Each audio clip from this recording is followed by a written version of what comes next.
ఇది సూసైడ్ కాదు, హత్య అని ఎఫ్ఐఆర్ ఫైల్ చేయి. అయ్యా, యాక్షన్ స్పాట్ కి తీసుకెళ్లి సీసీటీవీ ఫుటేజ్ చెక్ చేయమనగా ఆ అమ్మాయి అక్కడ. స్టేట్మెంట్ రాపించుకొని ఉదయాన్నే రమ్మని ఇంటికి పంపించేశాం సార్.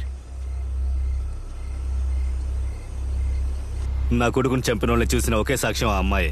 తన ఎంక్వైరీకి తీసుకొచ్చి స్టేషన్లో కూర్చోబెట్టండి. ఆ అమ్మాయి వాళ్ళని గుర్తుపట్టాలి. సరే అయ్యా. కొంచెం ఇలా రండి.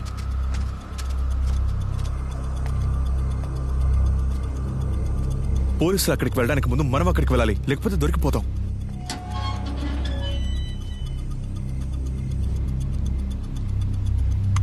ఏం ఆలోచించకండి, ముందు మీరు వెళ్ళి బండి తిండి పోండి.